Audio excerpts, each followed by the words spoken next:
Capítulo 7. El divorcio no es una buena alternativa.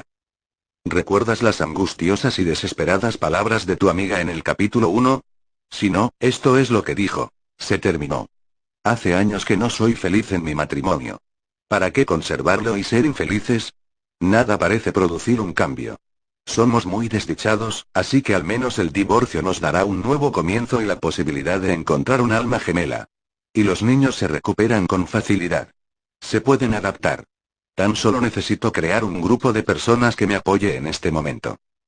Como consejero matrimonial, he escuchado una y otra vez lamentos desesperados y sin SPT. Ranzas como estos.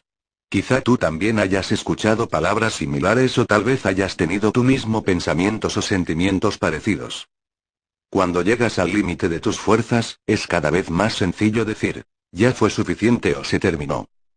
Analicemos en detalle lo que la mujer desesperada dijo a principios del capítulo 1. No soy feliz en mi matrimonio. Soy desdichada. Nada parece producir un cambio. Siempre será igual. El divorcio nos dará un nuevo comienzo. Los niños estarán bien. ¿Observas la progresión del pensamiento? A la infelicidad le sigue la desdicha, luego la sensación de que nada cambiará y al final la solución. Tal parece que el divorcio es la respuesta para alguien en esa situación. Después de todo, ambos se sienten mal y estarán mejor separados. Además, eso no afectará a los niños. Cuando alguien entra en este esquema de pensamiento, a menudo busca un amigo o conocido que lo apoye en su decisión de separarse. Sabiendo esto, si llegaras a recibir una llamada telefónica como esta, ¿cuál sería tu respuesta? Tienes varias opciones, a saber, silencio. No sé qué decirte, ¿hablaste con un consejero? Bueno, si lo han intentado y no hay cambio, ¿por qué ser desdichados? No hay opción en la Biblia para que te divorcies, así que no puedes hacerlo. Es una pena que el matrimonio no resulte, pero tal vez haya alguien que pueda hacerte feliz. Bueno, no eres el único, fíjate en cuántos divorciados hay en la iglesia. ¿Qué dirías si un amigo te cuenta que va a divorciarse? A la mayoría nos resulta difícil esa clase de situaciones. Deseamos ayudar a nuestros amigos, pero deseamos hacerlo sin aprobar su conducta. Nos agradaría ofrecer alternativas al divorcio, pero tememos ofender o distanciarnos de alguien. O quizá no queramos involucrarnos o que parezca que tomamos partido en el divorcio. La persona que llamó antes, como muchísimas otras, archivó el plan de Dios para la perseverancia matrimonial en la búsqueda de alguien que Dios haga feliz. No obstante, lo que no ve es que el divorcio no la afecta solo a ella y a su esposo, sino que tiene un efecto de onda expansiva que se manifiesta en el barrio, en la escuela, en la iglesia y, sí, también en la sociedad. Al igual que la cohabitación, el divorcio ha fracasado en su promesa de felicidad. El divorcio siempre genera muchas dificultades al esposo y la esposa, pero también a los hijos y demás familiares. Es como rasgar una tela de la que quedan jirones e hilachas. La mayoría de los divorciados no toman en cuenta los aspectos que ocasiona el divorcio, como el dolor, que casi siempre dura 2 o 3 años. Por consiguiente, a menudo los divorciados cometen 1 o 2 errores adicionales. O se casan con una persona parecida a su primer cónyuge, y de esa manera recrean los mismos problemas de su anterior matrimonio, o se apartan del todo del esquema y se casan con alguien distinto por completo sin ocuparse demasiado de ellos. Es lamentable, pero ninguno de estos intentos tiene un alto porcentaje de éxito y la tasa de divorcio en el caso de segundo y tercer matrimonios es estadísticamente más alta que para los primeros matrimonios. ¿Cómo prevenir el divorcio? La pregunta que tenemos que hacernos como personas, como pareja y como cuerpo de la iglesia es: ¿qué estamos haciendo para prevenir el divorcio o para intervenir en la vida de quienes piensan divorciarse?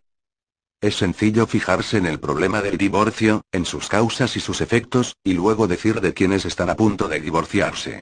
Oremos por ellos. Sin embargo, esta es una cuestión que necesita algo más que oración. Hace falta la intervención de personas piadosas. Para llevar de nuevo al matrimonio al sitio prominente que le tiene Dios en nuestro mundo, necesitamos parejas que sean lo que llamo sanadores intervencionistas. Esto es parte de ser un guardián del matrimonio. También necesitamos que nuestro país comience a pender hacia el matrimonio entre un hombre y una mujer como la opción, y no la cohabitación, ni el divorcio. Una de las maneras en que, como parejas, podemos comenzar a lograr esto es asegurándonos que nuestro matrimonio sea un modelo a imitar para nuestra cultura y para la siguiente generación. Pregúntate, ¿mi matrimonio puede considerarse un modelo a imitar? ¿Qué puedes comenzar a hacer para modificarlo de manera tal que quienes rodean vean tu matrimonio y deseen emularlo? ¿Estás orando y pensando en formas en las que puedes hacer estas cosas? Cuanto antes nos demos cuenta de que tenemos el llamado a ser ejemplo en nuestro matrimonio, mucho antes comenzaremos a trabajar con más ahínco en seguir el guión de Dios y en ver crecer nuestro matrimonio de nuevas maneras. Cuando un esposo y una esposa se divorcian, siempre habrá secuelas y daños en la vida de quienes los rodean y los que más sufren son, como se sabe, los hijos. Los efectos del divorcio en los hijos. Vivimos en una época en la que alrededor del 45% de los niños estadounidenses vivirán con un solo padre antes de que lleguen a los 18 años. 12 millones de niños de esa edad tienen ahora padres divorciados. A este ritmo, llegará el tiempo en que la mayoría de nuestros niños provendrán de familias con padres divorciados. Se estima que para el año 2008 la idea tradicional de familia, una mamá y un papá con hijos, se sustituirá por la de padrastros y hermanastros.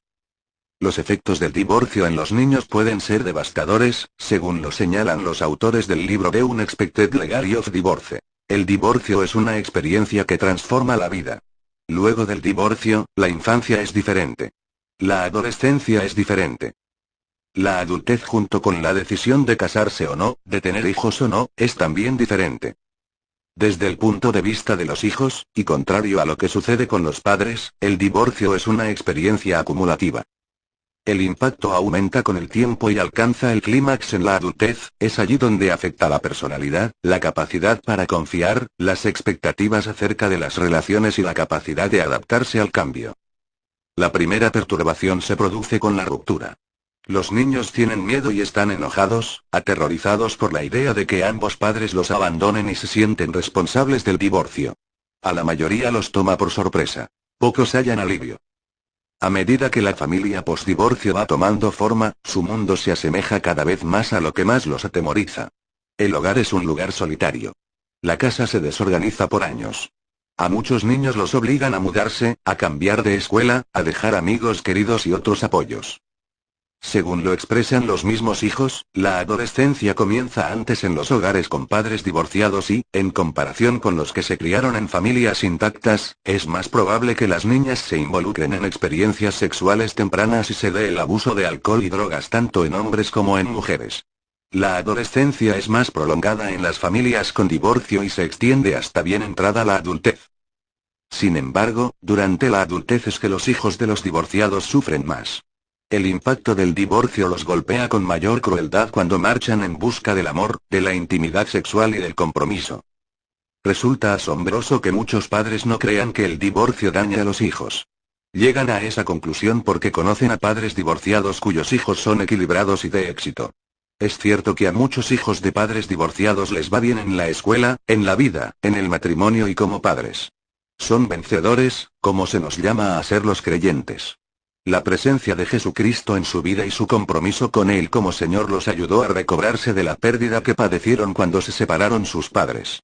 Sin embargo, la verdad del asunto, y esto lo he visto en muchísimas oportunidades, es que los hijos del divorcio que tienen éxito en la vida comenzaron en desventaja y tuvieron que esforzarse más que los demás para compensarla. ¿Te parece imposible? Sigue leyendo. La amplia mayoría de los hijos no desea que sus padres se divorcien. La mayoría de los niños que padecen el divorcio de sus padres son como espectadores desprevenidos, atrapados por la inundación, arrastrados por la corriente, que pierden mucho de su vida. Un niño atrapado por un divorcio padece múltiples pérdidas. Esto no solo incluye la pérdida de uno de los padres, sino también la pérdida de su hogar, su vecindario, sus amigos de colegio y su nivel de vida, además de las salidas en familia, las fiestas que se pasan juntos y otras actividades. Otras pérdidas son la pérdida de la expectativa de que la familia del niño estará junta para siempre. La pérdida de la confianza. Si no puedo confiar en mis padres, ¿en quién puedo confiar? La pérdida de lo que le es conocido, de la rutina y de lo seguro. La posible pérdida del acceso frecuente a un par de abuelos, así como la adición de un nuevo par si se vuelve a casar uno de los padres. Hay una pérdida incluso más devastadora para los hijos de divorciados y es la pérdida de ambos padres, al menos en el sentido emocional. Los estudios demuestran que el estrés producido por el divorcio, sumado a las exigencias cotidianas que sobrevienen a un padre solo, puede hacer que ese padre o madre estén menos disponibles para el hijo, tanto de manera física como emocional. En esa situación, ambos padres tienden a ser menos receptivos en lo emocional para con sus hijos. Cuando los padres de un niño se divorcian, este de seguro comienza a experimentar continuas y repetidas pérdidas así como sentimientos de rechazo. Incluso el proceso del divorcio en sí es dañino para el pequeño, que con frecuencia sufre debido a la puerta giratoria de las repetidas separaciones cuando uno de los padres se va y luego regresa. Y cuando el niño comprende que los padres decidieron divorciarse al fin, se encienden los sentimientos de rechazo. Más tarde, al niño puede costarle desarrollar relaciones con un padrastro y con hermanastros.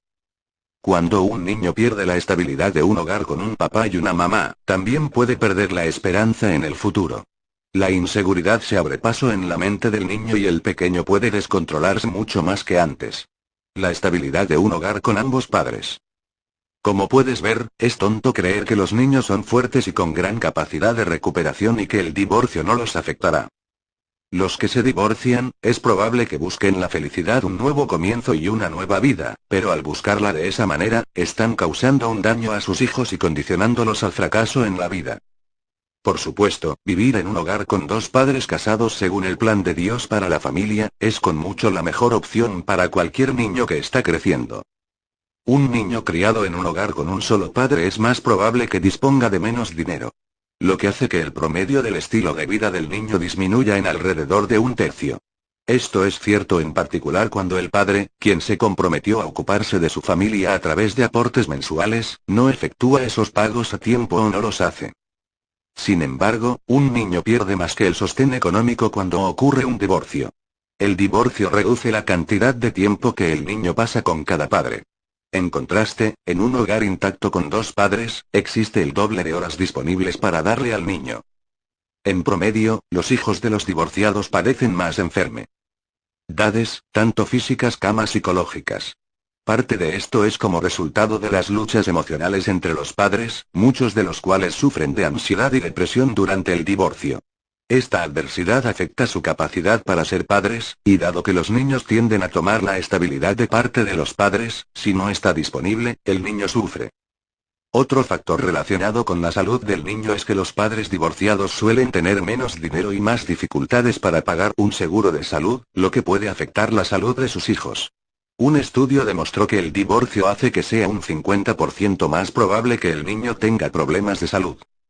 Los efectos del divorcio en la salud del niño no son solo inmediatos, sino también a largo plazo. Ha quedado demostrado que las personas provenientes de hogares destruidos tienen una expectativa de vida 4 años menos que la de aquellos hogares con padres que permanecen casados. Las personas de 40 años de hogares de divorciados son 3 veces más probable que mueran por diversos motivos de salud que los de la misma edad cuyos padres permanecieron casados. Los hijos también sufren en el sentido relacional debido a la ruptura de los padres, casi siempre debido a los conflictos, las peleas y otros ejemplos negativos relacionados con el divorcio. La falta de habilidades para la resolución eficaz de conflictos, que con frecuencia es la regla general en los matrimonios rumbo al divorcio, afecta la propia capacidad del niño para manejar el conflicto personal. Creo que el divorcio debería denominarse peligroso para la salud infantil. Cuando el plan de Dios para el matrimonio y la crianza de los hijos se trastorna, las consecuencias para el niño pueden resultar devastadoras. La familia con padrastros no es la alternativa perfecta. Se ha dicho que en pocos años más la familia con padrastros será la típica estructura familiar de nuestra cultura. Mientras muchas personas, a través de la paciencia, el trabajo arduo y la devoción, tuvieron éxito al realizar los ajustes necesarios para vivir bien en una familia con estas características, las familias compuestas con frecuencia enfrentan serios problemas. En primer lugar, el papel del padrastro no siempre resulta agradable. La familia promedio con padrastros necesita al menos 6 años para amalgamarse. Este ajuste puede ser muy difícil para los niños que sienten como si vivieran en dos países distintos con sus propias reglas y costumbres. Son ciudadanos de ambos lugares y, por tanto, los invisten de la calidad de vida de los dos. Algunos padres empeoran la situación al avasallar la lealtad del niño en un esfuerzo por hacer que les permanezcan fieles. Muchos niños se sienten como prisioneros de guerra en fines de semana alternos. Nos parece extraño, entonces, que los nuevos casamientos y las familias con padrastros produzcan mayor cantidad de problemas solo porque, como dije antes, casi siempre producen divorcios adicionales.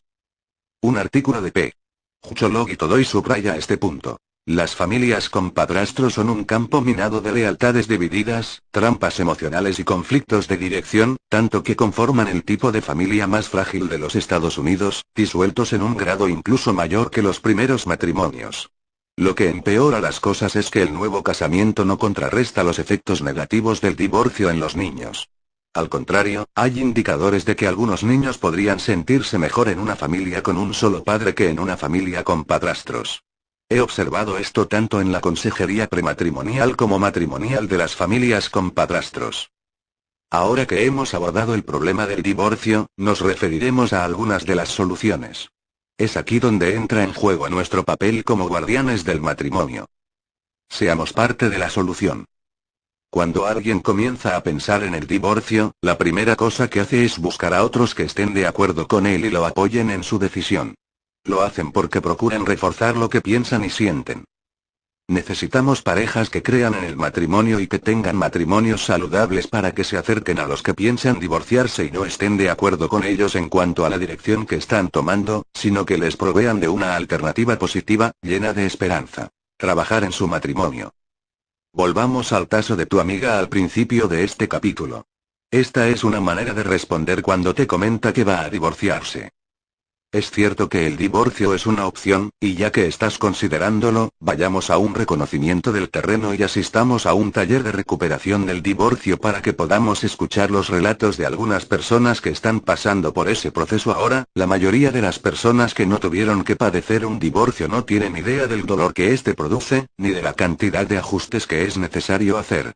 Muchas veces, escuchar las historias de las personas que están pasando por ello resulta un buen paso para que se enfrenten con la realidad. Incluso puede motivarlos a permanecer casados y tratar de salvar su matrimonio. El sufrimiento relacionado con el divorcio puede llegar a ser tan intenso e incluso peor que el dolor que se experimenta cuando fallece un ser querido. La diferencia es que en un divorcio en el que hay hijos de por medio, esto no tiene fin porque se mantiene la conexión entre los divorciados. Un esposo lo manifestó de esta manera. Norman. Yo tengo a mis hijos en fines de semana alternos. Esos domingos por la tarde, cuando los llevo a su casa, vuelvo a experimentar dolor.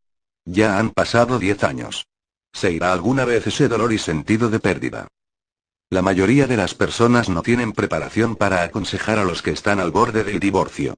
Sin embargo, eso no significa que no puedan ayudar cuando vean una posible ruptura matrimonial en el horizonte. Al contrario, cualquiera puede sugerir alternativas al divorcio, muchas de las cuales están en uso. ¿Cómo se sugieren alternativas al divorcio? El primer lugar al que habría que enviar a una pareja al borde del divorcio es a una iglesia local. La iglesia local con frecuencia puede ayudar de manera directa brindando consejería y algunas están dispuestas a pagar por 10 sesiones con un consejero matrimonial profesional. No obstante, hay muchas otras fuentes para obtener servicios de consejería matrimonial basados en la fe en todo el país. Algunos ejemplos. The Smart Remarriage Institute en Branson, Missouri, brinda consejería matrimonial intensiva. Al momento de escribir este libro, alrededor de 250 parejas han participado en este programa de consejería intensiva. El 70% de los participantes estaban a punto de divorciarse, pero las investigaciones preliminares indican que el 93% de las parejas permanecieron unidas e indicaron que su satisfacción marital había aumentado. La organización AMFM es una organización reciente que capacita a ministros, laicos y educadores de matrimonio y familia para que trabajen en forma directa dentro de la iglesia para edificar matrimonios y familias fuertes y centrados en Cristo. El enfoque principal es la capacitación de personas dentro de la iglesia local a fin de que desarrollen un ministerio continuo para las parejas casadas y las familias. La página electrónica se menciona al final del presente capítulo.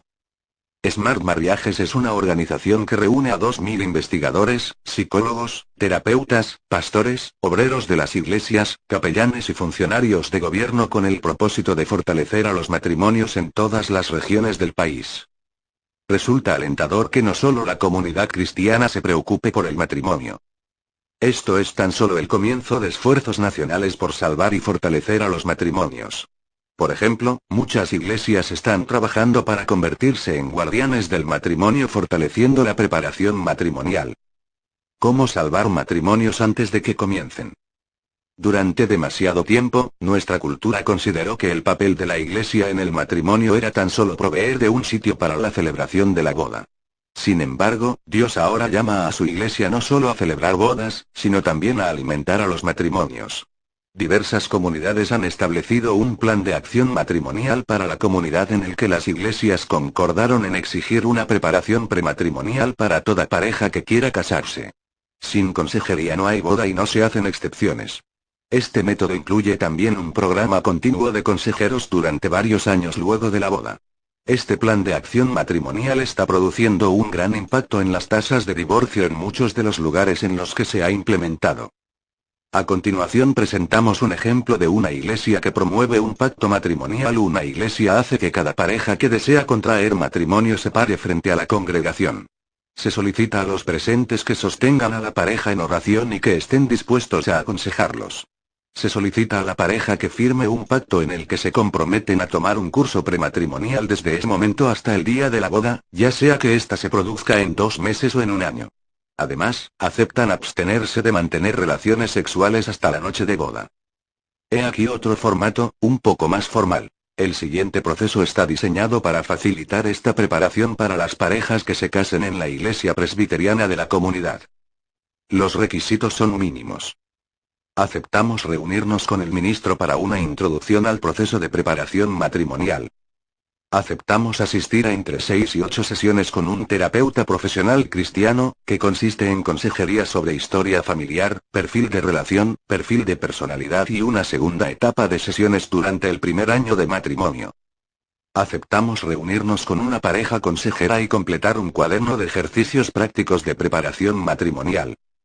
Aceptamos asistir a un seminario de 4 horas sobre cómo edificar un matrimonio a la manera de Dios.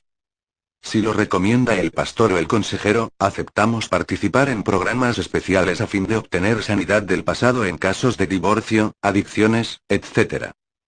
Aceptamos honrar a Dios absteniéndonos de las relaciones sexuales hasta el matrimonio. Fecha. Futuro esposo firma. Futura esposa firma. Lo que Dios ha unido, que no lo separe el hombre. Mateo 19:6. Estas iglesias toman en serio la preservación y el fortalecimiento del matrimonio en su comunidad a través de la consejería prematrimonial. Hace 30 años, a las iglesias les faltaba esta clase de materiales para la preparación del matrimonio con los que contamos hoy en día tanto para la preparación prematrimonial como para el proceso de consejería. La consejería prematrimonial es una de las mejores maneras para la prevención del divorcio. Conozco muchísimos ejemplos de iglesias que disminuyeron en forma significativa la tasa de divorcios al preparar a las parejas para la vida matrimonial antes de la boda. Algo de apoyo posnupcial. En el cuerpo de Cristo necesitamos llevar el apoyo matrimonial a un nuevo nivel. Lo tradicional es apoyar a la pareja durante la boda, pero luego nos olvidamos con rapidez de sostenerlos a través de la oración y la consejería.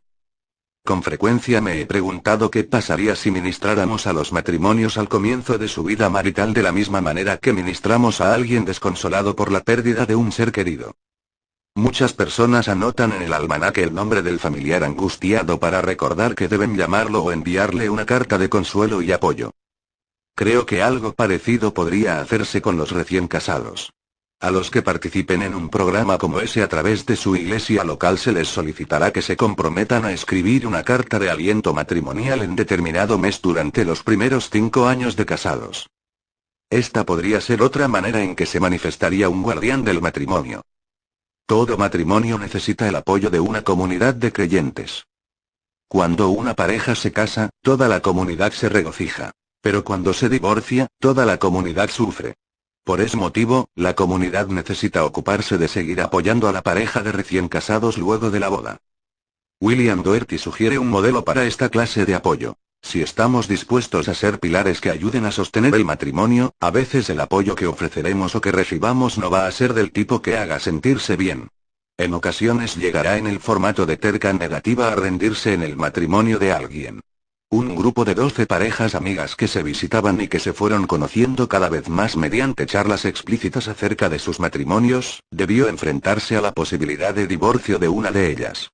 Las otras parejas se unieron, hablaron mucho con ambos cónyuges, los llevaron a un buen terapeuta y los acompañaron a atravesar la crisis hasta conducirlos a una mejor relación. ¿No estaban siendo invasivos? Por supuesto. La frase que decían era: no queremos perder a uno de los nuestros. Así como procedían con una de las parejas cuando alguien tenía una enfermedad física, este grupo se unía alrededor de la pareja que enfrentaba una enfermedad marital. En vez de dar un paso al costado y decir, es un asunto privado, o es su elección, sostenían a la pareja hasta que sanaba. Ayudaban a sus amigos y miembros de la comunidad a permanecer unidas hasta que se solidificara el nuevo pegamento. Las congregaciones de todo el país, de costa a costa, se están involucrando cada vez más en esto de ser guardianes del matrimonio como parte de su ministerio. Varias están implementando reconciliación a la manera de Dios, un programa para parejas con dificultades que se hayan divorciado o lo estén considerando. Se trata de un programa muy estructurado de 13 semanas de clases, con grupos de apoyo y materiales impresos y en vídeo. Y quizá lo más importante sea que los líderes y orientadores enseñan a partir de la experiencia son todas parejas que han conseguido restaurar su matrimonio con problemas. Conversé con varios líderes de distintas iglesias que habían usado ese programa y los informes que me dieron acerca de los resultados son muy alentadores. Un ejemplo de esto es la Iglesia Metodista Unida Killearn en Tallahassee, Florida, que trabaja con ese material y se han producido tan solo 2 divorcios entre las 50 o 60 parejas que completaron el curso. Este ministerio sumado al método prematrimonial comunitario, ha sido muy eficaz, fuerte y productivo en la zona de Modesto, California. Como resultado, durante los pasados 15 años la tasa de divorcio en esta comunidad ha descendido de manera significativa. Además, la iglesia de la comunidad de Canyon Hills en Botella, Washington, ha graduado en su programa a muchas parejas con problemas y ha instalado este ministerio en varias iglesias de la zona. Cuando comenzaron estas clases, muchas de las parejas que asistieron apenas si se hablaban, pero para el tercer o cuarto encuentro comenzaron a perder la timidez y, al final, el día de la graduación, varias parejas dieron su testimonio de cómo Dios había sanado su matrimonio. E incluso algunas hasta llevaron los papeles del divorcio y los hicieron trizas frente a los demás. Como puedes ver, hay varios ministerios relacionados con la iglesia para la preservación de matrimonios. Sin embargo, ¿qué podemos hacer en forma individual cuando descubrimos que alguien conocido está pensando en el divorcio? Aquí van algunas ideas. Antes de hablar, escucha. Pero habla. Cuando alguien te comenta que va a divorciarse, es tu responsabilidad como creyente y como guardián del matrimonio de irle algo a favor del matrimonio y de permanecer juntos. Con todo, es importante que dediques tiempo a escuchar antes de hablar. Cuando un amigo o un familiar te comenta que va a divorciarse, puedes empezar por decir algo así: reunámonos. Quisiera escuchar toda la historia. Cuando te reúnas con la persona, escucha. Y luego sigue escuchando. La Biblia tiene algunos conceptos muy interesantes acerca del escuchar antes de hablar, por ejemplo. Es necio y vergonzoso responder antes de escuchar. Proverbios 18:13. Cuando escuches, tienes que estar preparado para escuchar cosas que no deseas escuchar y cosas con las que no estás de acuerdo. Además, recuerda que la persona que habla cree sinceramente ser la parte inocente en la situación. Debes prepararte para escuchar todo lo que la persona ve como equivocado en su matrimonio y en su cónyuge.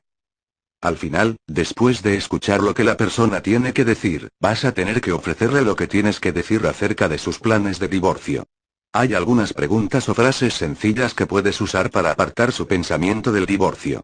Un buen comienzo sería: me mencionaste lo que anda mal en tu matrimonio y lo que no resulta. Ahora dime qué cosas andan bien y están funcionando. Si lo que te responden es nada, repite la pregunta hasta que puedas ayudar a la persona a llevar su pensamiento hacia una nueva dirección. En mi tarea como consejero en estos últimos 10 años, he descubierto que la mayoría de los matrimonios tienen más cosas positivas y puntos fuertes que cosas negativas o puntos débiles. Sin embargo, los seres humanos tenemos la tendencia de concentrar nuestro radar en lo que no funciona o en nuestras carencias. Cuando nos concentramos en los problemas y en los aspectos negativos, lo positivo tiende a quedarse por el camino. Es por eso que las preguntas que hacen que la persona cambie la dirección de su pensamiento pueden generar esperanza. Por ejemplo, puedes preguntar, ¿qué momento agradable disfrutaste con tu cónyuge esta semana? A la semana, vuelve a preguntar lo mismo para que te dé otro ejemplo. Luego llévala a conversar sobre su cónyuge preguntando, ¿qué cosas aprecias en tu cónyuge? ¿Puedes mencionar 3 cualidades? Este es un ejemplo de frases que puedes emplear para intervenir en la vida de alguien que está considerando divorciarse. Piensas que no amas a tu cónyuge y que no puedes volverte a enamorar. Aún así, piensa esto por un instante cuando te casaste, ¿qué hubieras respondido si alguien te sugería que en una X cantidad de años dejarías de amarle? Le habrías dicho que estaba loco.